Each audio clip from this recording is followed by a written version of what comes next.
Bapak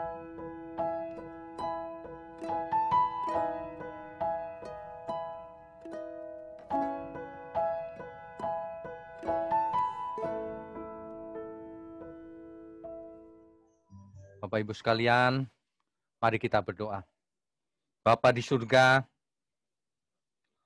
mohon berkat-Mu turun atas kami semua malam ini. Sehingga seluruh kami yang hadir, yang mendengar firman-Mu, boleh mengerti. Dan hidup kami diubahkan. Supaya kami tidak diumbang-ambingkan oleh dunia yang semakin tidak menentu ini. Kami punya Engkau Tuhan, ajari kami. Terima kasih Bapa, pakai mulut hamba-Mu untuk menyampaikan kebenaran ini. Hanya di dalam nama Tuhan Yesus, kami berdoa dan mengucap syukur. Amin. Amin. Baik, Bapak Ibu sekalian, ini persekutuan doa yang luar biasa ini. Victory ini saya mendengar ada di banyak kota ya, dan anggotanya cukup banyak. Dengan komunitas yang begini besar, harusnya berkat Tuhan mengalir luar biasa. Itulah sebabnya malam ini saya percaya bukan kebetulan. Kalau firman ini harus saya sampaikan apa adanya. Jadi Bapak Ibu harus tulus, jujur, ya. Jangan curiga apapun. Kita harus belajar firman Tuhan apa adanya. Baik, tema kita adalah ketika Tuhan serasa jauh. Hari-hari ini keadaan dunia semakin tidak menentu. Pandemi kapan berakhir juga kita tidak tahu. Ada banyak kejadian yang kita tahu. Ada ledakan di kota apa itu? Beirut ya. Itu satu kota loh. Korbannya hampir satu kota. Ada banyak bencana. Jadi bukan hanya pandemi COVID saja yang berbahaya. Ada banyak bahaya di dunia ini. Dunia ini memang bermasalah. Sejak jatuh dalam dosa manusia, dunia ini bermasalah. Itulah sebabnya Tuhan datang memberikan solusi. Tapi bukan solusi seperti yang diinginkan kebanyakan manusia. Kalau kebanyakan manusia itu pengennya begini. Kalau jadi Kristen itu hidup jadi gampang.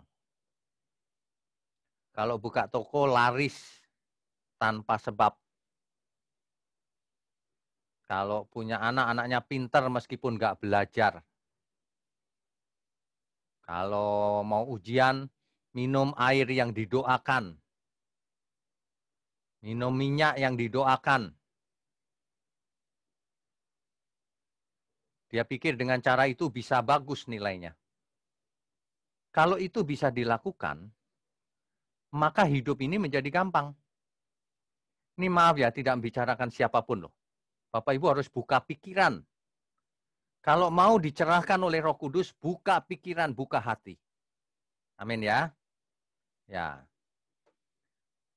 Kalau kita mau mendengar firman Tuhan, mendengar suara Roh Kudus, kita harus tidak memakai pikiran diri sendiri. Harus mendengar firman yang benar. Ayat-ayat Alkitab jangan dipilihin yang menyenangkan hati saja. Harus ditangkap intinya. Bapak Ibu perhatikan nggak? Kenapa ada orang-orang tertentu yang sudah jadi Kristen belasan tahun, bahkan puluhan tahun, tidak berubah dari dulu sampai sekarang? Ini maaf ya, saya itu dosen di STT, ngajar S1, S2, S3, teologi. Jadi saya tidak main-main kalau firman. Kalau orang tidak suka mendengar firman yang saya khotbahkan, ya minta maaf. Tapi ini firman yang benar. Sayang sekali banyak orang menjadi lemah imannya. Atau meleset. Kenapa? Karena mencari solusi yang paling mudah di Alkitab. Bukan mau cari apa kata Alkitab, tapi mau pilih-pilih ayat di Alkitab. Supaya hidupnya menjadi mudah. Nah, padahal kita tahu pandemi ini melanda semua umat manusia, orang percaya maupun tidak percaya. Tidak ada pilih kasih. Resesi ekonomi juga melanda semua orang. Jangan pernah ada di antara kita yang bicara begini. Kalau orang resesi, kita resepsi. Waduh, itu benar-benar tidak punya hati loh. Itu orang yang tidak punya hati. Di tengah-tengah kesusahan, dia berani loh resepsi. Orang resesi. Ini benar-benar tidak punya pikiran dan tidak punya perasaan. Kalau di tengah-tengah kesulitan, kita harus jadi berkat. Ada amin nggak? Kita harus jadi berkat. Kok malah membanggakan diri? Sekampung kebakaran, Pak. Rumahku nggak kena sendirian, Pak. Hebat kan? Loh, nggak punya perasaan itu namanya. Kalau Tuhan Yesus ada, kira-kira Tuhan begitu nggak? Pasti nggak. Justru banyak orang kebakaran, kita jatuh hati. Itu loh. Ini kebalik semua ini. Imannya harus diperbaiki nih banyak orang. Banyak orang imannya itu iman kanak-kanak. Bapak Ibu coba perhatikan ya. Mungkin sebagian besar belum tahu bahwa iman itu ada 3 jenis. Kalau terjadi situasi yang krisis, kita berdoa gitu seolah-olah Tuhan jauh. Terasa jauh, padahal tidak. Roh Kudus tinggal dalam diri kita. Dalam segala keadaan, baik suka maupun duka. Amin ya. Ya, Roh Kudus tinggal dalam diri kita, baik dalam suka maupun duka. Baik dalam lembah di atas gunung maupun dalam lembah kekelaman. Orang tidak mau mendengar hal itu. Padahal justru itu yang sehat. Orang mencarinya kesembuhan tubuh, fisik. Bapak Ibu kalau tubuhnya fisiknya sembuh, sembuh terus nggak? Kan tidak, akhirnya mati lagi. Semua kita pasti mati. Pasti. Jadi ajaran yang menekankan kesembuhan tubuh itu salah. Karena tubuh kita pasti mati, pasti tidak sembuh akhirnya. Fokus yang benar itu adalah hidup kekal, bukan kesembuhan tubuh. Kesembuhan jiwa. Sebab banyak orang sakit jiwa. Sudah Kristen masih sakit jiwa. Coba Bapak Ibu kalau membaca ayat, oleh bilur-bilurnya kamu sudah sembuh. Sembuh dari apa?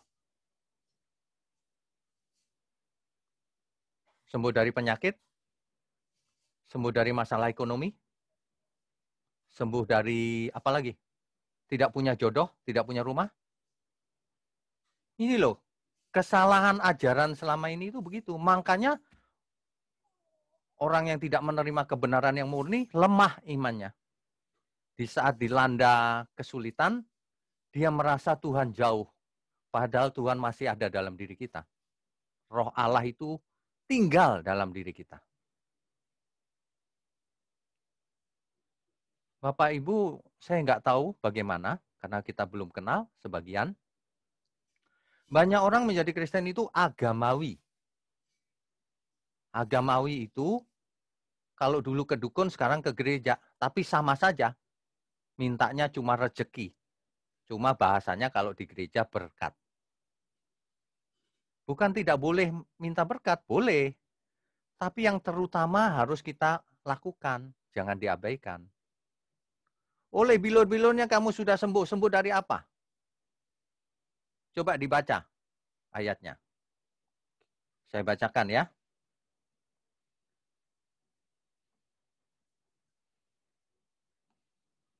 1 Petrus 2 ayat 24. 1 Petrus 2 ayat 24.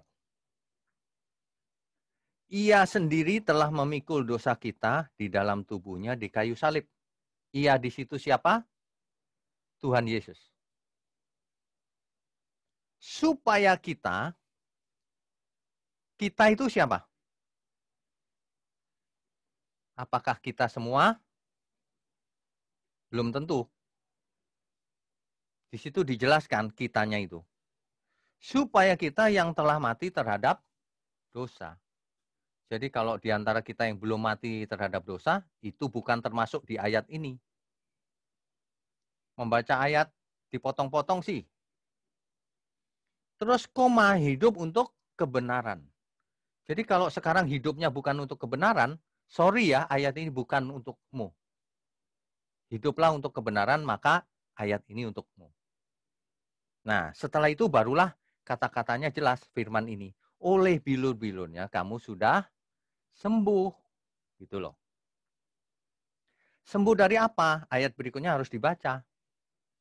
Sebab dahulu kamu sesat seperti domba. Jadi sembuh dari kesesatan. Kalau Tuhan Yesus datang dari surga jauh-jauh, bukan hanya untuk menyembuhkan sakit gigi, bukan untuk menyembuhkan kamu nggak punya jodoh, lalu Tuhan datang dari surga kasih jodoh. Bukan datang dari surga supaya kamu punya rumah. Bukan. Tuhan jauh-jauh datang dari surga supaya kamu selamat. Supaya kita mengerti kehendak Tuhan. Supaya kita sembuh dari sakit jiwa, yaitu kesesatan cara berpikir. Kesalahan cara berpikir. Amin ya Bapak Ibu ya. Oke. Nah, bicara soal keadaan yang sulit, itu tidak bisa dipecahkan hanya main tengking sana, main tengking sini, doa sana, doa sini, pakai minyak urapan, pakai air suci, pakai Alkitab. Itu cara-cara perdukunan itu. Kuasa Tuhan ada di mana? Di Alkitabnya?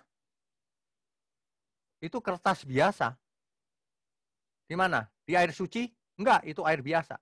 Di minyak urapan? Tidak ada kuasa dalam minyak urapan. Kuasanya ada di Tuhan Yesus. Ada amin nggak nih? Orang nggak maju-maju itu gara-gara begitu tuh. Anaknya diminum minyak urapan biar pinter katanya. Akibatnya bodoh. Kecuali belajar. Coba aja nggak belajar minum minyak urapan. Kan bodoh pasti. Tuhan nggak bakalan kasih kepinteran dengan cara jalan pintas. Tidak ada. Nah, kita harus belajar dari Alkitab. Pemazmur itu luar biasa loh. Orang hari ini malah nggak luar biasa. Harusnya perjanjian baru itu luar biasa. Pemazmur itu jelas sebenarnya. Ya, coba kita baca Pemazmur 73 ayat 26. Mazmur 73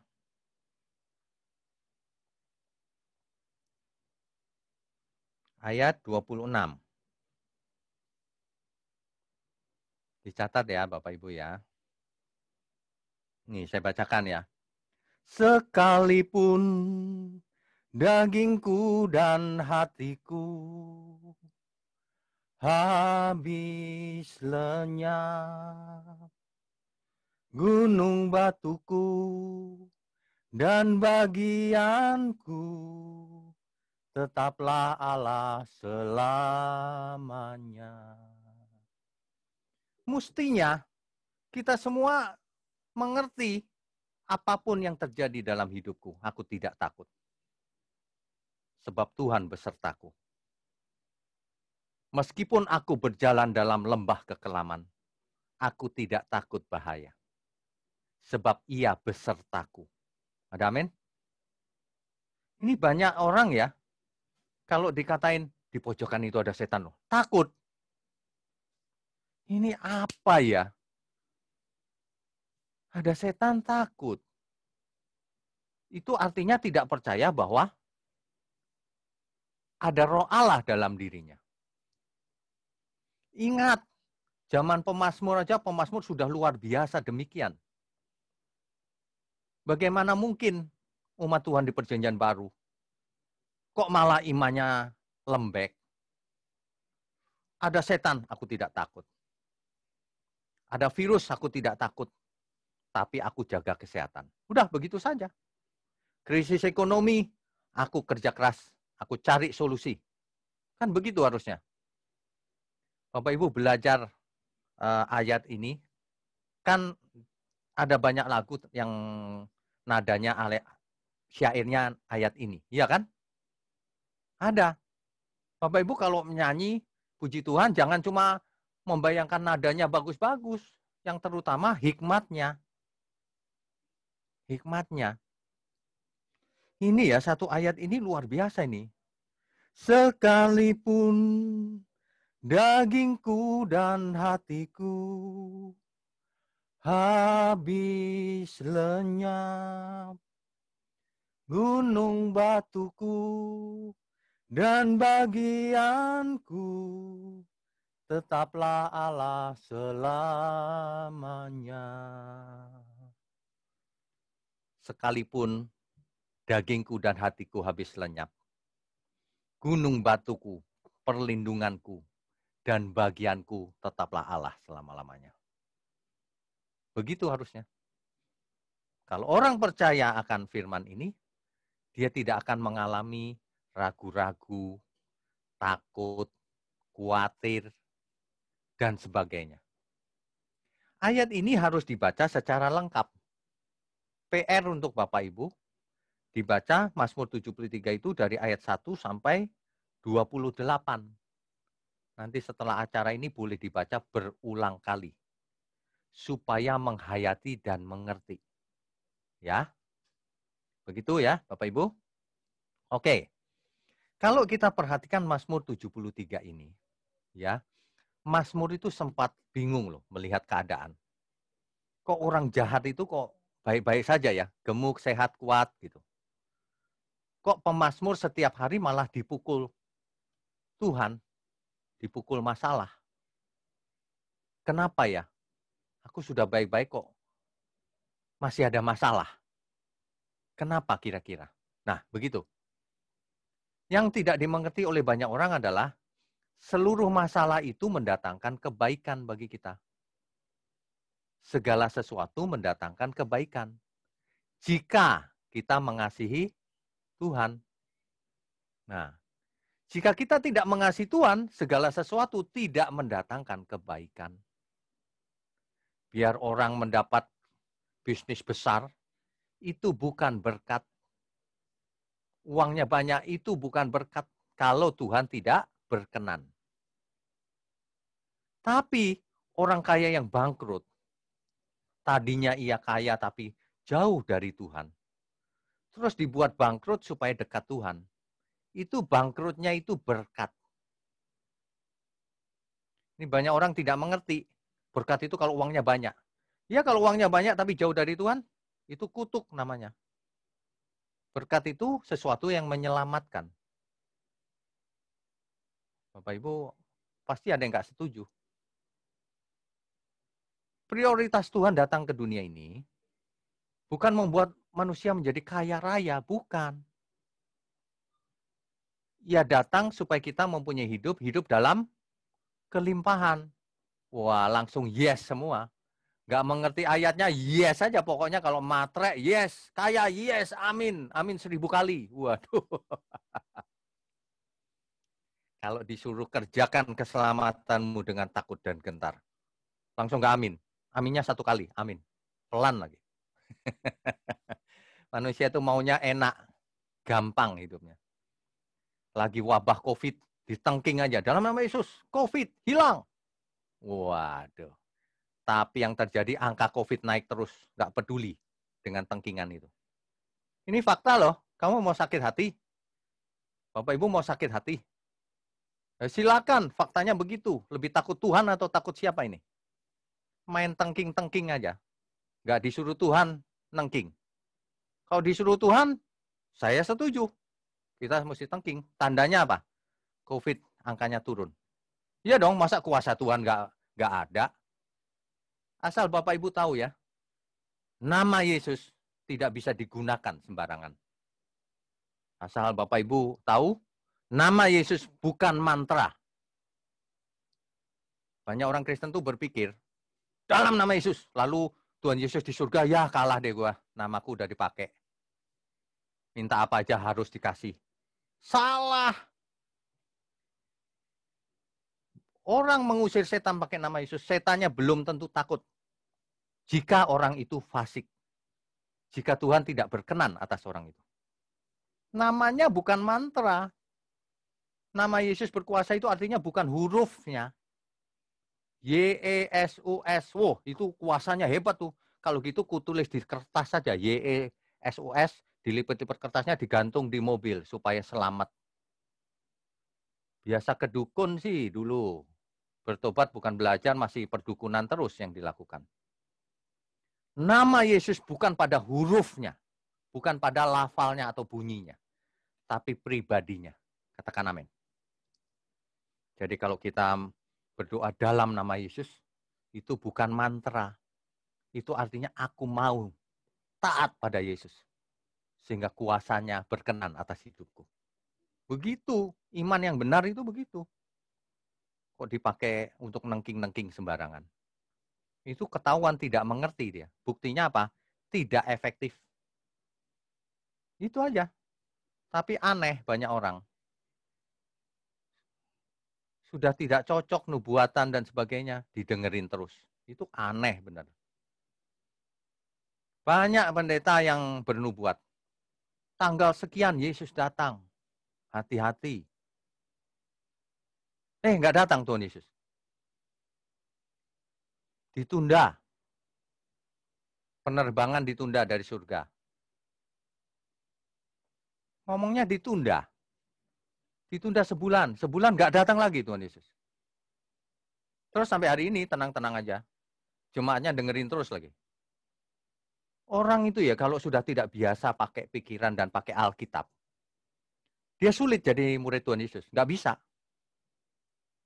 Jadi murid Tuhan Yesus itu harus menyangkal diri. Lupakan kepintaran sendiri-sendiri. Ayo kita dengar firman yang benar. Ayo kita baca lagi Alkitab dengan benar. Ayo kita berubah cara berpikirnya, cara berperasaannya. Bayangkan Bapak Ibu. Bapak Ibu kalau dalam situasi begini, banyak orang sulit loh ekonominya. Lalu saya berkhotbah nih, saya deh bukan orang lain. Bapak Ibu sekalian, dalam situasi yang sulit begini, ayo menabur. Ayo rumahnya dijual kasih saya. Kasih gereja. Kira-kira saya seperti apa? Itu pembohong namanya. Dalam situasi sulit begini, Bapak Ibu yang tidak bisa makan, datanglah ke kita bagi sembako. Gereja harus jadi penolong, kok malah minta duit terus. Matre itu namanya. Tapi Bapak Ibu yang punya uang, ikut mendukung misi gereja, pekerjaan Tuhan. Tapi pekerjaan Tuhan maksudnya menolong banyak orang juga. Mumpung lagi krisis, kita harus buktikan kita itu menjadi sumber berkat bagi semua orang. Ayo jangan pelit. Banyak orang minta berkat dari Tuhan terus, tapi pelit terhadap sesama. Tuhan tidak berkenan atas hidup orang itu. Tapi dia kaya, Pak. Kaya bukan ukuran perkenanan Tuhan. Ya, Bapak Ibu, coba hatinya dirubah seperti pemazmur. Biarpun aku hidupnya lagi bermasalah, tapi justru masalah ini menyembuhkan sakit jiwaku. Dulu aku egois, sukanya barang branded, gengsi, sukanya memandang rendah orang lain, pelit terhadap sesama. Waduh, ngomongnya kasar. Waduh, sekarang semua orang di penjara. Stay at home. Jadi disuruh tinggal di rumah, supaya apa? Supaya banyak belajar dan merenung. Merenung kebenaran firman. Ya. Jangan punya iman yang tidak bertumbuh. Coba Bapak Ibu fokus nih kali ini. Iman itu ada 3 tingkatan. Yang pertama, orang yang baru setuju bahwa Yesus itu Tuhan. Itu iman jenis pertama. Kalau orang imannya jenis pertama, setuju sih Yesus Tuhan, itu belum selamat. Kenapa? Setan itu percaya loh bahwa Yesus Tuhan. Bahkan mereka gemetar, takut. Betul nggak? Setan bahkan takut loh. Dia tidak hanya percaya, dia tahu Yesus Tuhan. Jadi iman jenis itu cuma setuju saja, itu bukan tidak menyelamatkan. Setan juga setuju. Bahkan setan gemetar. Manusia takut setan atau takut Tuhan? Coba aja dites nanti ya, sesama teman. Bicara gini, di pojokan ada Tuhan. Takut nggak dia? Pasti nggak? Coba dirubah. Di pojokan itu ada setan. Coba tes. Nanti, oh iya, masa yang bener lu? Nah, jadi takut kan? Artinya lebih takut setan daripada Tuhan. Banyak manusia begitu. Aduh, ini harus bertobat loh. Semua orang harus bertobat. Ya, mestinya iman kita itu bukan hanya setuju. Jenis yang kedua. Pertama, setuju karena baru jadi Kristen. Yang kedua, asalku jamah jubahnya aku sembuh. Nah, ini jenis iman keyakinan. Aku yakin. Kalau ku imani itu terjadi, aku yakin. Nah, itu jenis iman keyakinan. Itu belum tentu selamat. Asalku jamah jubahnya aku sembuh. Itu sama dengan perempuan yang pendarahan belasan tahun, menjamah jubah Yesus, lalu ia sembuh. Apakah perempuan ini pasti selamat? Tidak, belum tentu.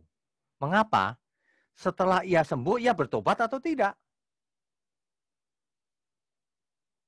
Kan belum tahu kita. Banyak orang setelah sembuh nggak bertobat juga. Itu jenis yang kedua. Nah, banyak orang umumnya tidak bertumbuh setelah dari persetujuan iman, setuju Yesus Tuhan. Yang kedua, yang kedua ini tidak bertumbuh lagi banyak orang pada umumnya. Ciri-cirinya apa? Kalau ada kesulitan dalam nama Yesus, ku klaim janjinya. Bapak Ibu saya ingatkan ya, kita itu ditebus Tuhan Yesus, kita menjadi milik Tuhan. Siapa Tuhan, siapa pembantunya. Siapa Tuhan, siapa budak. Kita budaknya Tuhan, hambanya Tuhan, dibeli. Artinya pemiliknya Tuhan. Berani nggak seorang hamba mengklaim tuannya? Bapak Ibu kalau punya pembantu ya, mau nggak punya pembantu yang, Nyonya, aku klaim janjimu. Beliin aku kulkas ya buat di kampung. Mau yang begitu. Nyonya hari ini aku nggak mau kerja, Nyonya aja yang kerja. Kok klaim-klaim itu loh? Yang pantas klaim itu Tuhan Yesus. Tuhan itu mestinya begini. Hei kamu, sudah kutebus. Apa yang kau lakukan dengan hidupmu setelah kutebus? Nah, Tuhan yang klaim itu baru benar. Kita nggak boleh klaim. Kita kalau dengar suara Tuhan, Tuhan, hormat kita. Mestinya yang benar begitu. Kok diajari klaim? Imani Pak. Iman itu apa? Ada orang yang pengen mobil. Imani Pak. Tahun depan dapat mobil. Itu bukan iman Bapak Ibu. Itu keinginan. Kau pengen punya mobil. Iman itu bukan objeknya mobil. Iman itu objeknya ditujukan ke Tuhan. Kok ini mobil? Yang apa namanya, yang konyol banget itu ya. Kita boleh nggak kedagingan? Jelas tidak. Kedagingan itu makan, minum, seks yang tidak benar, dan seterusnya. Tidak boleh. Tapi yang konyol itu ya, saya kasih contoh ya, jangan sakit hati ya, mungkin di antara kita dulu juga begitu. Pengen makan yang nggak benar.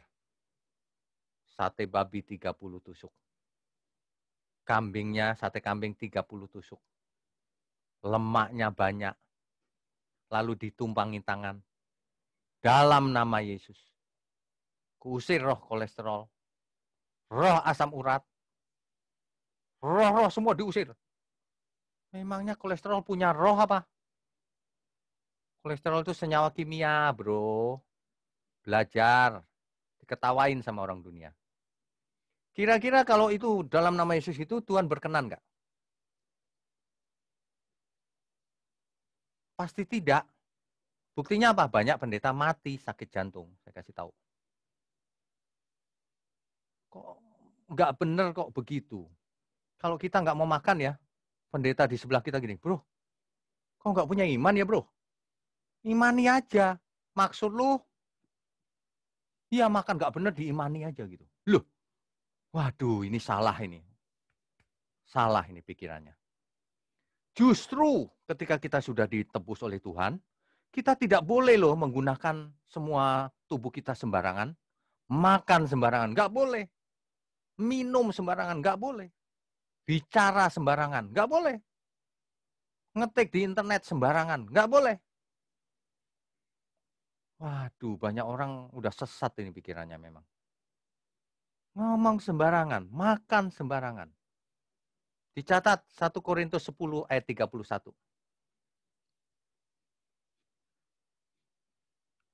Aku menjawab, jika engkau makan, atau jika engkau minum, atau jika engkau melakukan sesuatu yang lain, artinya melakukan apa saja, lakukanlah semuanya itu untuk kemuliaan Tuhan. Jangan untuk kesenangan diri sendiri. Itu artinya bicara sembarangan untuk memuaskan hatinya itu pasti. Kasar untuk memuaskan egonya itu pasti. Padahal kita harus menggunakan seluruh hidup kita untuk Tuhan. Amin ya. Ini malam ini kok firmannya keras banget sih Pak. Ya nggak apa-apa, biar nggak ngantuk Bapak Ibu. Tapi ini memang kebenaran. Ya, ada amin nggak sih? Kok semua wajahnya jadi serius gitu? Jadi sedih hati. Nggak boleh makan sembarangan.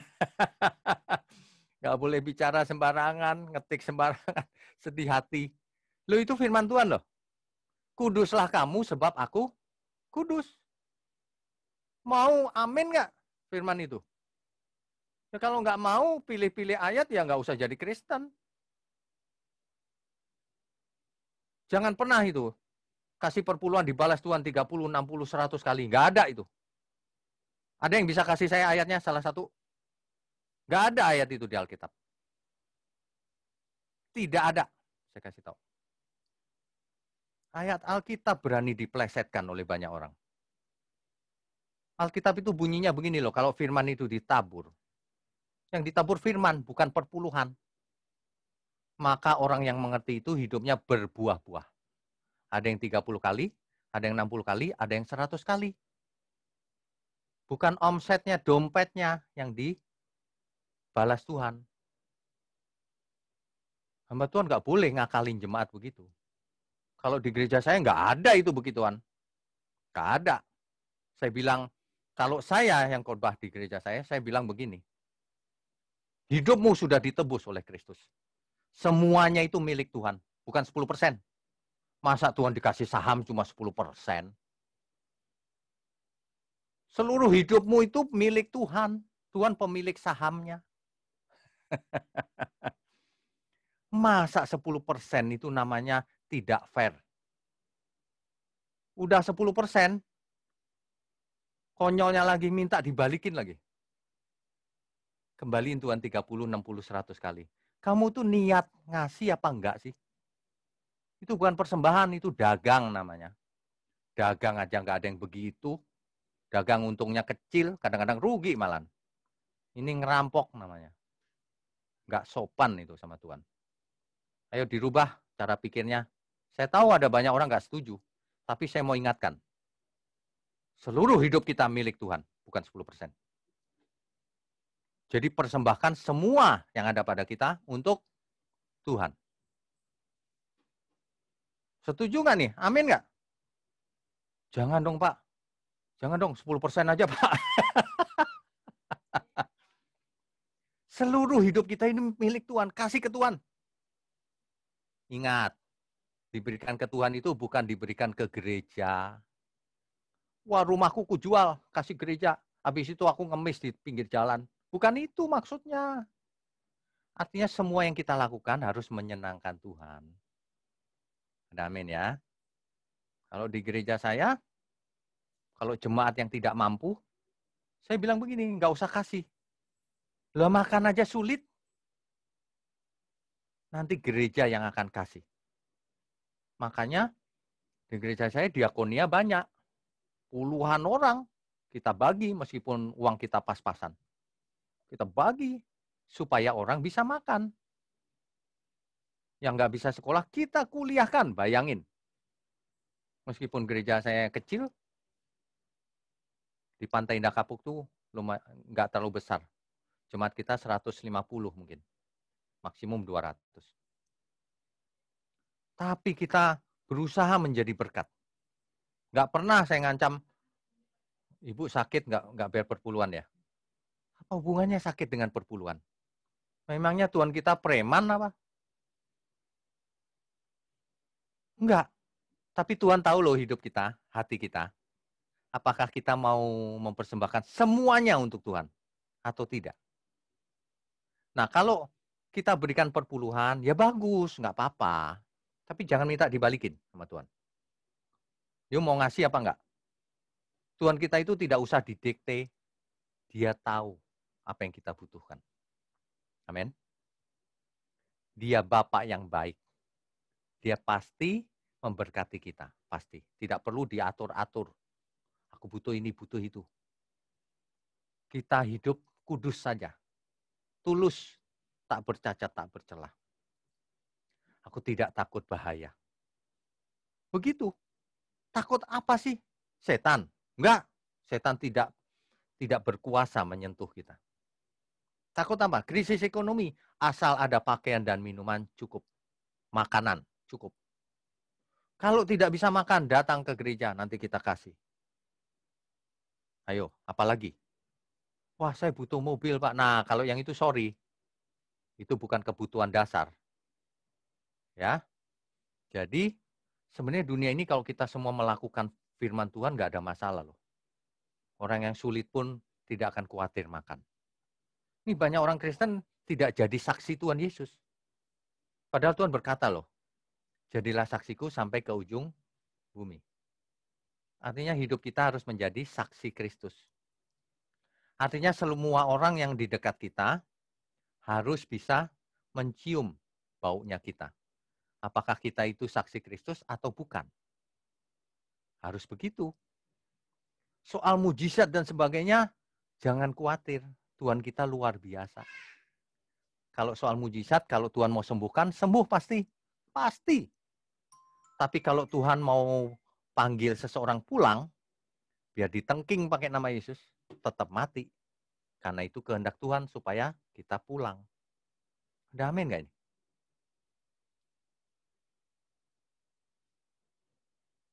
Kita semua tidak takut mati. Amin. Cuma sedikit yang begini. Sebagian gini, kita tidak takut mati.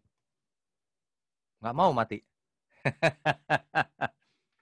Orang yang imannya sudah dewasa, itu tidak takut mati.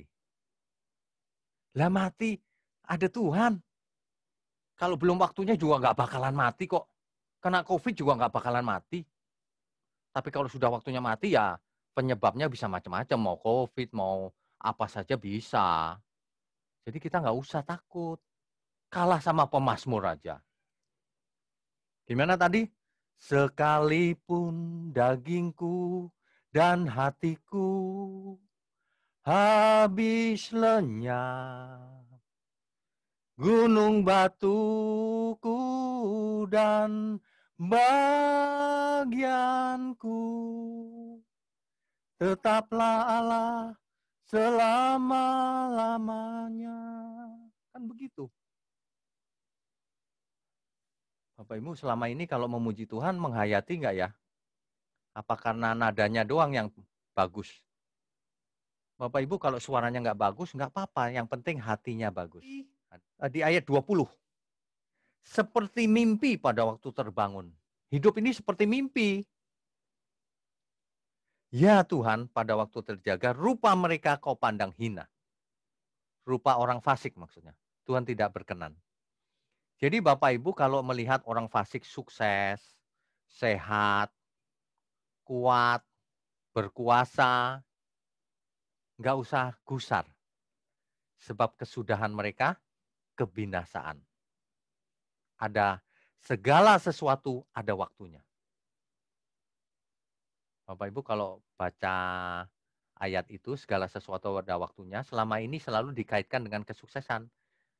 Bro, kau belum sukses ya, segala sesuatu ada waktunya. Padahal Alkitab nggak ngomong begitu. Alkitab ayat itu bicara begini, di pengadilan pun di dunia ini tidak ada keadilan. Itu zaman dulu udah tahu loh, pemazmur. Di pengadilan saja seharusnya ada keadilan, tidak ada keadilan. Tetapi segala sesuatu ada waktunya. Ada waktunya kamu akan dihakimi. Kamu bisa nggak adil di dunia ini, tapi suatu hari kamu akan dihakimi. Kalau kita tahu hal ini kita takut berbuat dosa. Kalau kita panggil dia Bapak artinya kita anak. Kalau kita anak kita takut berbuat dosa. Takut hidup kita tidak menyenangkan Tuhan. Amin ya. Komunitas ini begitu luar biasa jumlahnya. Jadi harus belajar firman yang benar. Kalau Bapak Ibu belajar firman yang benar, perhatikan firman itu. Jika firman itu ditabur dan dimengerti dengan benar, maka hidup orang itu berbuah-buah. Ada yang 30 kali, ada yang 60 kali, ada yang 100 kali. Kalau Bapak Ibu mengerti firman, hidup Bapak Ibu pasti berubah. 30, 60, 100. Seperti apa itu? Pasti luar biasa. Orang-orang terdekat kita akan melihat, Mah, kamu kok berubah ya sekarang ya? Iya. Pak, kamu kok berubah ya, Pak? Iya. Karena firman. Itulah arti dari firman itu berkuasa menyelamatkan. Jadi orang yang tidak suka belajar firman, tidak bakalan selamat. Orang yang belajar firman dan melakukannya, itulah yang selamat. Ya, jangan berpikir, aku sudah Kristen, sudah mengaku dengan mulutku, maka aku selamat. Banyak, setan juga ngaku, Yesus Tuhan. Oke, iman yang kedua tadi itu cuma iman harapan keyakinan. Kalau pengen sesuatu, imani dalam nama Yesus. Gitu. Tapi iman yang menyelamatkan bukan yang ini. Nah, banyak orang stuck imannya di sini. Tidak numbuh lagi. Mestinya setelah ini, lalu bertumbuh menjadi iman yang terakhir. Ini luar biasa. Iman yang sempurna itu adalah iman yang seperti Tuhan Yesus. Saya ingatkan ya, Bapak Ibu mau ikut Tuhan Yesus apa enggak? Kalau mau ikut Tuhan Yesus, perhatikan ajaran Tuhan Yesus. Jangan perhatikan ajaran pendeta A, pendeta B, pendeta C. Dicek di Alkitab, Tuhan Yesus ngajar apa. Tuhan berkata begini di saat-saat akhir di Getsemane. Kalau bisa cawan ini berlalu. Karena berat kan. Kalau bisa cawan ini berlalu. Tetapi biarlah kehendakmu yang jadi. Itulah puncak dari iman. Ketika Tuhan menyerahkan kehendaknya kepada Bapanya. Hari ini, kalau iman kita mau sempurna, coba dibaca itu Ibrani pasal 11, seluruhnya. Nanti Bapak Ibu akan baca bahwa orang-orang beriman ini, tokoh-tokoh iman ini tidak mendapatkan apa yang diingininya di bumi. Mengapa? Sebab Allah sudah menyediakan yang jauh lebih baik. Di mana? Di surga. Di bumi ini kita bisa sakit, bisa menderita. Oh, justru itu menariknya hidup ini, berjuang terus. Sampai akhir. Sampai Tuhan tersenyum, baiklah anakku, pulanglah. Pulang kita semua. Mestinya begitu loh. Iman jenis terakhir itu, biarlah kehendakmu yang jadi, bukanlah kehendakku. Iman jenis yang terakhir itu tidak banyak keinginan. Alkitab berkata begini, pada hari itu kamu tidak bertanya apa-apa lagi kepadaku. Itu sudah puncaknya itu. Sudah gak pengen apa-apa lagi. Bapak Ibu saya ingatkan ya, Mazmur 23, coba dibaca lagi. Mazmur 23. Ini kan ayat-ayat favorit nih biasanya, tapi orang tidak mengerti ayatnya yang pertama. Mazmur 23 ayatnya yang pertama. Tuhan adalah gembalaku, takkan kekurangan aku. Kan senang ya nyanyi lagu ini ya. Tapi semua orang pikirannya salah. Tuhan gembalaku, takkan kekurangan aku. Asik, artinya aku kaya raya. Gitu. Semua orang pakai pikirannya sendiri.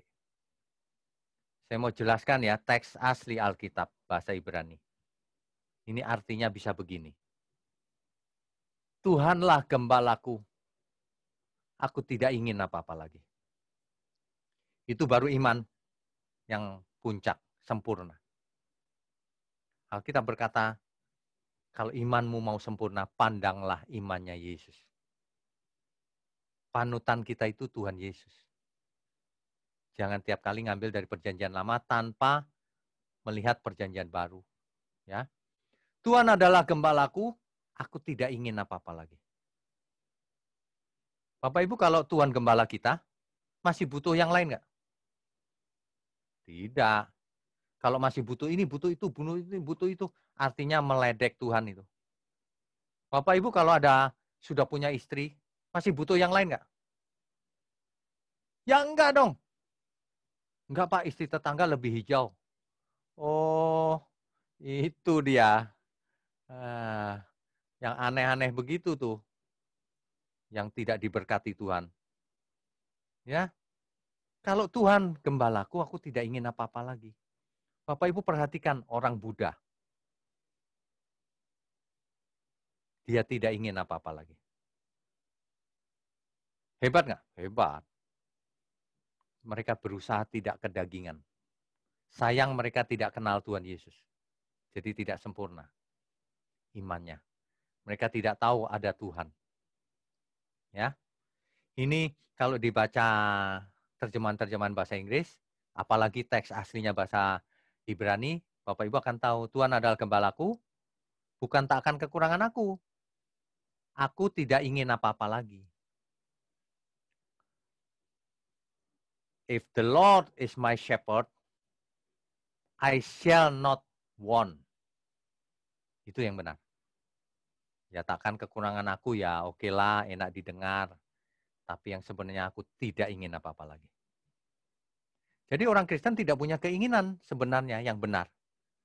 Tapi keinginan kita adalah sesuai keinginan Tuhan. Baru merdeka, baru enak hidupnya. Banyak orang terikat oleh banyak hal di dunia ini. Makanya imannya stuck pada iman jenis kedua. Apalagi kalau keinginannya banyak. Kalau orang sudah tidak punya keinginan diri sendiri, tapi keinginan melakukan kehendak Tuhan, udah merdeka dia. Setan pun tidak bisa mencobai lagi. Karena sudah tidak punya keinginan. Orang yang banyak keinginan, mudah dijatuhkan oleh setan. Jelas ya? Jadi manusia jatuh itu karena dirinya sendiri. Sebabnya manusia, ini dia terjemahannya. Terima kasih ditampilkan. The Lord is my shepherd, I shall not want. Aku tidak ingin apa-apa lagi. Itu orang yang matre nggak mau Pak. Aku mau yang bahasa Indonesia aja, tak akan kekurangan aku. Ya terserah situ. Mau belajar yang benar apa enggak, gitu aja. Buat apa menipu diri sendiri? Kita belajar firman itu luar biasa. Yang benar katakan benar, yang salah katakan salah. Kita tidak ada maksud apa-apa. Kita mau kita semua hidup benar. Supaya nanti kita semua ketemu di surga lagi. Amin ya. Oke. Ini sampai jam berapa ya, Pak?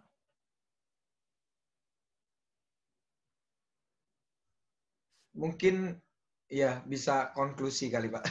Oke. Enggak apa-apa, Pak. Lanjut. Saya kalau dibiarkan ya, Pak, bisa sampai jam 12 malam. Oke, sebentar lagi ya, Pak. Oke. Jadi gini loh, Bapak Ibu. Bapak Ibu jangan salah mengerti juga.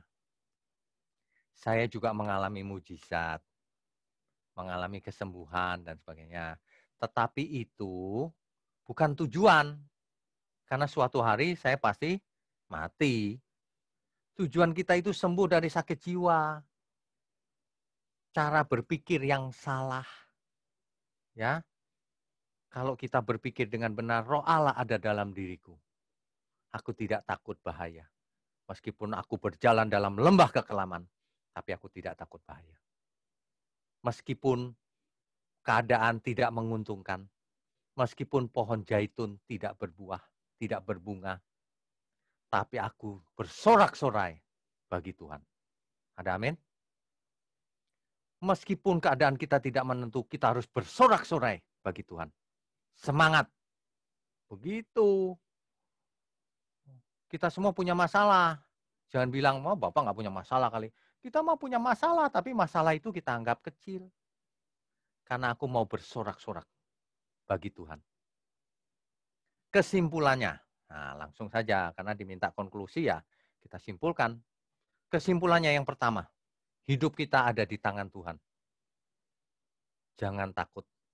Kalau harus mati, berarti Tuhan mau panggil kita pulang. Bapak Ibu mau nggak kalau dipanggil Tuhan pulang? Hai, Pak, pulang yuk ke rumah Bapak di surga. Nggak mau ya semuanya ya?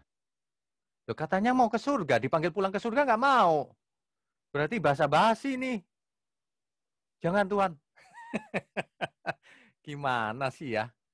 Kalau dipanggil Tuhan, pulang ya nak. Siap Tuhan. Itu. Tapi Tuhan tidak bakalan panggil pulang kalau belum waktunya. Jangan khawatir.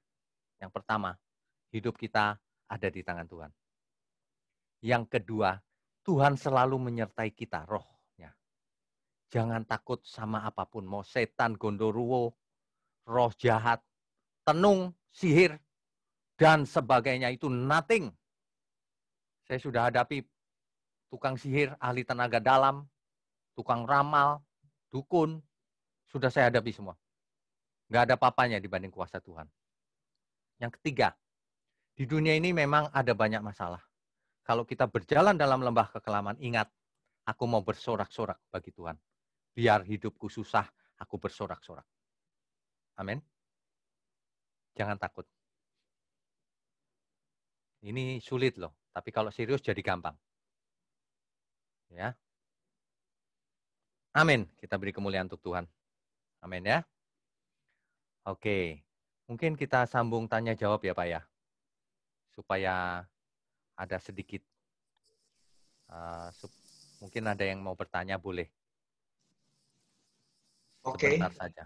Ya. Ya. Silahkan yang bertanya karena ini di mute, mungkin di chat aja mungkin ya. Oh Silahkan. boleh. Silakan Ya, lewat karena chat. ini di mute. Ya. Silakan Bapak Ibu.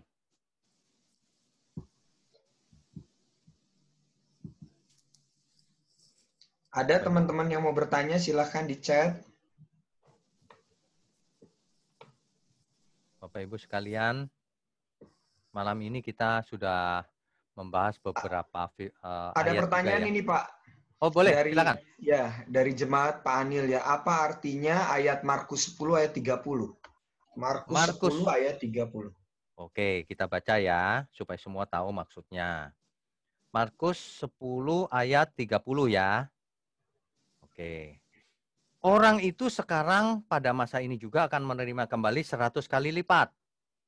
Rumah, saudara laki-laki, saudara perempuan, ibu, anak, dan ladang. Sekalipun disertai berbagai penganiayaan dan pada zaman yang akan datang, ia akan menerima hidup yang kekal. Oke.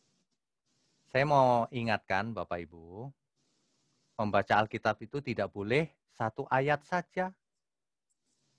Sebab satu ayat ini, apakah berlaku bagi kita semua? Kita lihat saja faktanya, Pak. Kalau ini berlaku, ya kita semua kaya raya. Enggak, banyak di antara kita imannya tulus, baik, tapi hidup dalam keterbatasan ekonomi. Ya, kita harus lihat faktanya. Lagi pula, ada banyak ayat lain. Kenapa milih yang ini? Ya, artinya Tuhan bisa memberi itu. Bisa, sangat bisa. Tapi dalam banyak hal, tidak juga. Sebab ada ayat lain yang berkata begini. Pemazmur tadi misalnya. Kok mereka sehat-sehat, kuat, kaya raya ya Tuhan? Aku kok susah ya hidupnya gitu. Tuhan itu prioritasnya menyelamatkan, bukan membuat kaya. Ya, jadi ayat ini hanya satu ayat, tapi jangan dibaca ayat 30-nya saja, Pak. Harus dibaca ayat berikutnya. Saya bacakan ya. Karena ayat itu tidak bisa dipotong. Ayat berikutnya, persis ayat berikutnya. Ayat 31. Tetapi banyak orang yang terdahulu akan menjadi yang terakhir. Dan yang terakhir akan menjadi yang terdahulu. Artinya apa nih? Soal kaya raya? Bukan. Ini soal iman. Kalau kaya raya di bumi tidak penting. Ada orang yang tidak kaya asal Tuhan berkenan. Itu cukup, Pak. Kalau kita kaya raya, bersyukur juga. Tapi jangan dinikmati sendiri. Sebab yang diberi banyak dituntut banyak. Begitu ya. Ya, gitu Pak. Oke, ada. Oke, ya. Oh, ini ada pertanyaan lanjutannya itu karena apa kata setahu saya Pak Eras pernah bilang itu nanti di kekekalan, tetapi kenapa ada kata pada masa ini di ayat itu? Maksudnya itu kali ya. Oh, maksudnya itu. Yang masa Oke, ininya. baik. Saya kasih contoh ya. Saya kasih contoh. Ini sebenarnya cerita panjang sih. Cara baca Alkitab itu tidak boleh begitu. Ngambil satu ayat gitu nggak boleh. Saya bisa kasih satu ayat ya. Di mana ayat itu bicara begini. Inilah perjanjian antara aku dan kamu. Antara Abraham dan Allah. Antara Allah dan Abraham. Apa itu? Sunat. Setiap laki-laki di rumahmu harus disunat. Inilah perjanjian yang kekal, turun-temurun. Itu ayat Alkitab loh. Apakah hari ini berlaku? Dibilang kekal loh itu. Apakah berlaku hari ini? Sunat? Tidak. Di perjanjian baru ditulis yang penting sunat hati. Gitu. Jadi baca Alkitab itu nggak begitu caranya. Firman itu progresif. Bisa berubah, bisa disempurnakan oleh Tuhan Yesus. Yang lama tidak berlaku. Taurat sebagian udah nggak berlaku, Pak. Ini intinya yang berlaku. Dirubah sama Tuhan Yesus, disempurnakan maksudnya. Ya, begitu. Ada yang kasus khusus dulu ada, sekarang sudah tidak perlu. Misalnya apa? Allah berfirman terhadap Nuh, buatlah bahtera. Terus di antara kita ada yang, oh saya mau bikin bahtera nih, itu firman Tuhan loh. Nah, itu orang nggak mengerti artinya. Itu firman Tuhan, tapi terhadap Nuh.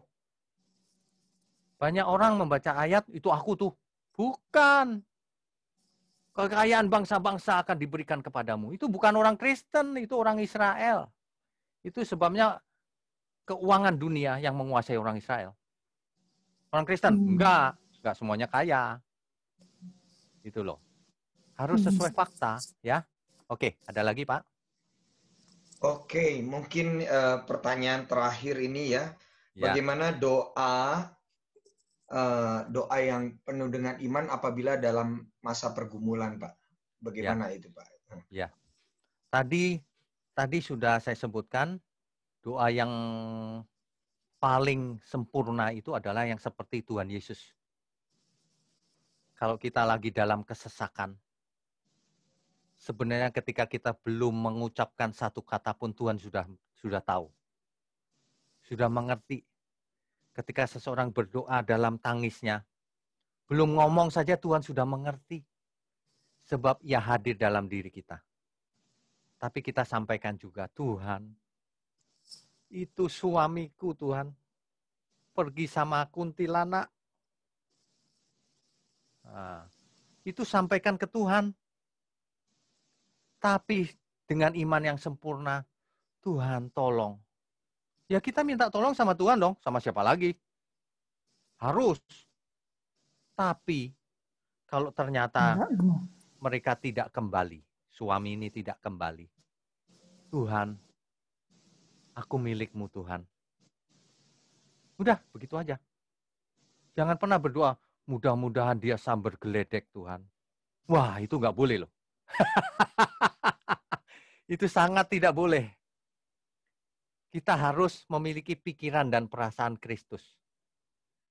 Meskipun masih jengkel, bilang begini, aduh dia sakit jiwa, dia tidak mengerti kebenaran. Seandainya dia mengerti pasti nggak gitu sih. Dia tidak mengerti. Gitu loh. Jadi kita itu mesti mengerti, aduh dia tidak mengerti itu. Ya sudah Tuhan, aku dengan sedih hati. Aku mau pulang ke surga aja, milik Tuhan. Itu. Tidak semua di dunia ini berjalan seperti yang kita ingini. Tapi kita bisa arahkan hidup kita. Aku mau bersorak-sorai bagi Tuhan. Biarinlah semuanya sudah nggak bisa, ya udah mau diapakan lagi. Tapi hidupku, aku mau arahkan untuk Tuhan. Kalau hidup kita bisa kontrol, kita bisa arahkan. Kalau hidup orang lain kita nggak bisa arahkan. Kita hanya bisa minta Tuhan tolong. Itu pun Tuhan tidak akan memaksa dia untuk bertobat. Kalau orang ngotot tidak mau bertobat, mengeraskan hati, ya tidak bisa bertobat. Tuhan tidak pernah memaksa loh manusia untuk, oh, awas kau ya, aku sambar geledek kalau nggak bertobat. Nggak pernah. Tapi sebaliknya iblis juga tidak boleh memaksa memaksa manusia supaya jahat. Tidak. Semuanya tergantung keputusan pribadi kita. Apakah kita mau hidup seperti Tuhan atau hidup bertentangan dengan Tuhan. Amin ya. Bapak Ibu, sekali lagi saya mau ingatkan, sebenarnya hidup kita ini di tangan Tuhan. Jadi kalau daging kita dan semuanya habis lenyap, nggak ada masalah. Dulu kita juga lahir tidak punya apa-apa. Dulu kita juga kecil, nggak ada bentuknya. Membesar. Nanti mengecil lagi jadi debu lagi juga. Ya, oke. Ya, yuk. Terima kasih Pak Ignyo buat firman yang begitu menguatkan kita semua. Ya, yuk kita tutup dengan doa. Karena sudah malam, ibu-ibu semua sudah capek ya. Tuhan, kami mengucap syukur buat malam ini. Firman ini menjadi kekuatan kami. Bahwa kami makin mau mengenal Engkau, makin sungguh-sungguh bahwa segala sesuatu yang terjadi dalam kehidupan kami adalah kehendak-Mu.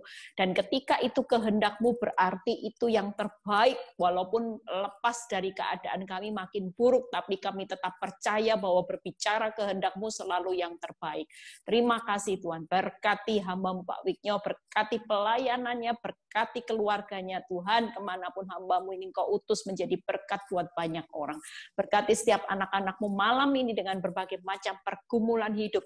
Kami tetap belajar untuk setia mengikut Kristus sampai di akhir menutup mata. Walaupun serasa Engkau jauh dari hidup kami, tapi Engkau tidak pernah jauh. Walaupun masalah kami terlihat bertambah berat, Engkau tetap selalu dekat atas kehidupan kami. Terima kasih Bapak yang sakit sembuhkan, yang mengalami masalah ekonomi, biar Tuhan yang memberkati setiap kami ya Bapak, yang mengalami masalah rumah tangga Tuhan pulihkan. Biarlah kalau sebentar kami berpisah satu dengan yang lain, kami menerima berkat Tuhan dari hamba-Mu, Pak Wignyo, memberkati kami. Mari Bapak Ibu sekalian, kita angkat tangan kita tinggi-tinggi.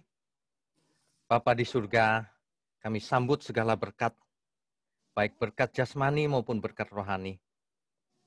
Kesehatan, umur panjang, dan semua berkat yang baik. Turun dari surga dan telah kami terima. Hanya di dalam nama Bapa, Putra, dan Roh Kudus, yang menyertai kita sampai selama-lamanya dalam segala keadaan, yang membawa kita semua kepada seluruh kebenaran. Haleluya, Hosana. Mari semua katakan, amin. Amin.